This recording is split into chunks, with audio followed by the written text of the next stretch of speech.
પણ કિંજલ ફોન ઉપાડતી જ નથી, બસ રિંગ જ જઈ રાખે છે. તું ઊભી રહે, હું ટ્રાય કરું છું, કદાચ ઉપાડી દે. એ ફોન ઉપાડે ને તો નાળિયેર વધેરો દૂધ. ફરી પાછું કિંજલનું પહેલાની જેમ શરૂ થઈ ગયું. કોઈને પણ કીધા વગર બસ ગમે ત્યાં જતા રહેવા. તમે શાંતિ રાખો, બની શકે કે કદાચ એનો ફોન સાયલેન્ટ પર હોય. મમ્મી, એવું તને લાગે છે? બાકી યાદ છે ને, શીતળા સાતમના દિવસે 7 રસ્તે સુધી પહોંચી ગઈ હતી. હા, તો જે વસ્તુ એકવાર થાય એ બીજી વાર થાય એ જરૂરી છે. તમે બંને જણા તમારી બડબડ બંધ કરશો હવે? સેજલ, સાચે સાચું કહેજે મને, કિંજલ તને કે રૂપેશને કહીને કોઈ નવું પરાક્રમ કરવા તો નથી ગઈ ને? સાચું કહું છું પપ્પા, એવું કંઈ જ નથી થયું. એક મિનિટ, હું જ ફોન કરું છું એને.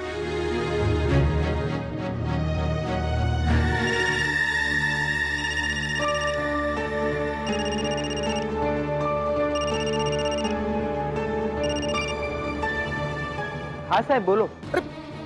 કિંજલનો ફોન તે કેમ ઉપાડ્યો? કિંજલ ક્યાં છે? સાહેબ એ તો મને ખબર નહીં.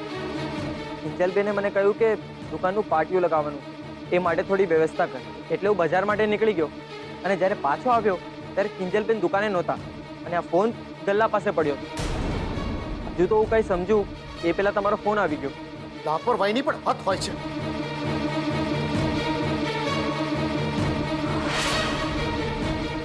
ક્યાં ગોતીશું હવે કિંજલને?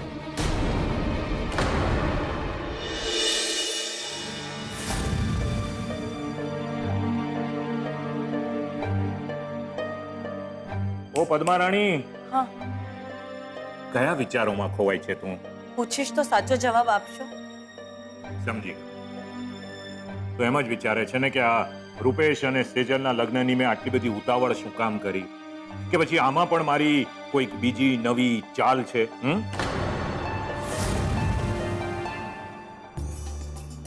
પદ્મા, આવ.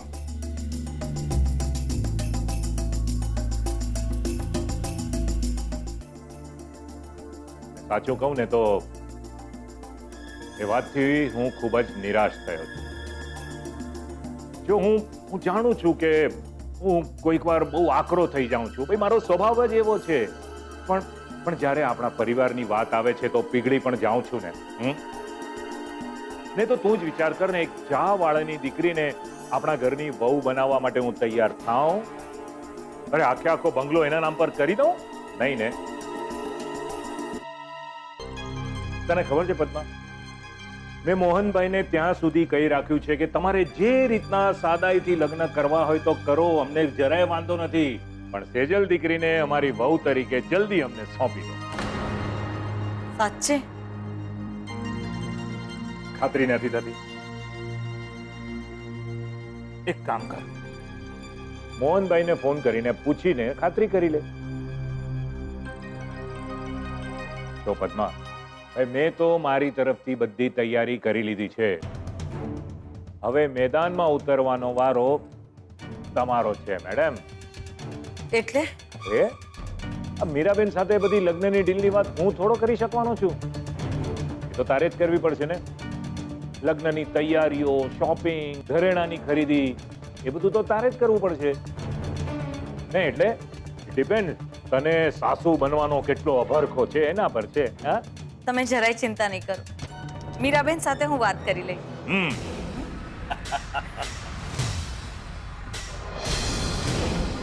હું ચિંતા શું કામ કરું? ચિંતા તો હું કરાવડાવી. ચા વાળા એના આખા પરિવાર. કિંજલને શોધવા જાઉં છું. મહેરબાની કરીને તમારા મોબાઈલ હાથ વગર રાખજો, કહી દઉં છું. હા, પણ તમે સેજલને સાથે લેતા જાઓ, એટલે અમને તમારી ચિંતા ના રહે. ઠીક છે. હા પપ્પા, ચાલો હું તમારી સાથે આવું અને શોધવાની શરૂઆત આપણે દુકાનની આસપાસથી કરીશું. ગુલાબે કહ્યું તો ખરું કે કિંજલ દુકાને નથી.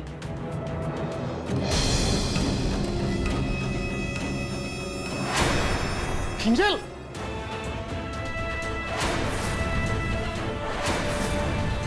કિંજલ! શું બેટા? બેસાડ એને. બીજા સાચવીને હા, શાંતિથી બેસાડે ને. હા સેજલ, જા જઈને પાણી લઈ આવ. અને કિંજલ શું થયું તને હે આમ અશક્તિ કેમ આવી ગઈ? મમ્મી બધું ઠીક છે, ચિંતા નહીં કર. લે પાણી પી. કિંજલ આ માથામાં શું વાગ્યું તને? મને કંઈ યાદ નથી પપ્પા. મને બસ એટલું યાદ છે કે દુકાને ઉત્કર્ષ આવ્યો હતો ને મારી ને એની વચ્ચે બહુ બધી બોલાચાલી થઈ ગઈ. હું એને પૂછતી હતી કે તે મારી દુકાનનું પાટિયું શું કામ ઉતરાવ્યું, તું આવું બધું શું કામ કરી રહ્યો છે? ને એ મને કે મેં પાટિયું નથી ઉતાર્યું. એ માનવા માટે તૈયાર જ નહોતો ને મને બહુ ગુસ્સો આવ્યો તો મેં એને ધક્કો મારી દીધો અને જેવી હું પાછળ ફરી કે મને ચક્કર આવવા લાગ્યા ને હું બેભાન થઈ ગઈ ને જેવી આંખ ખુલી તો હું હોસ્પિટલમાં હતી. તો કિંજલ તને હોસ્પિટલ કોણ લઈ ગયું હતું?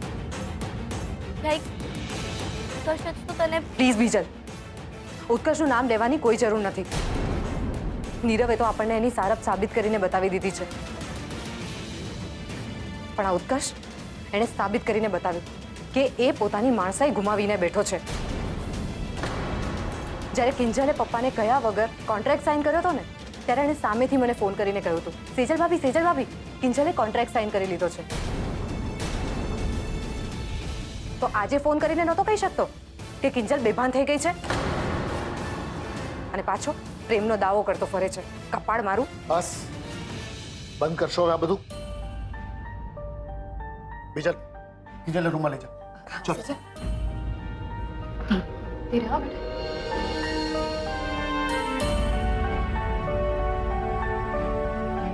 કિંજલ બેટા શું થયું?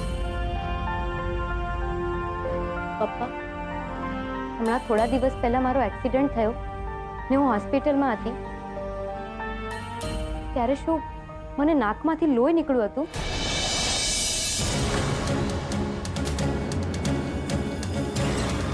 હા કિંજલ. તો પછી ડૉક્ટરને આ વાતની ક્યાંથી ખબર પડી?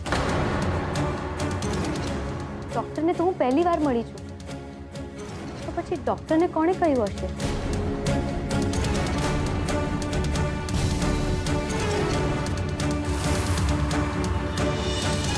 મને હંમેશથી તારી ચિંતા રહી છે કિંજલ.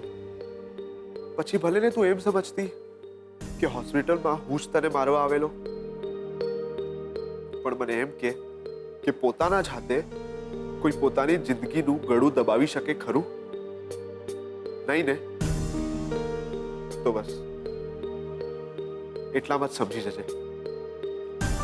એ દરેક હાથ, એ દરેક આંખ, એ દરેક આશય જે તને અને તારા પરિવારને હાનિ પહોંચાડવાનો વિચાર પણ કરશે ને, એના ગળા તો ગયા સમજ.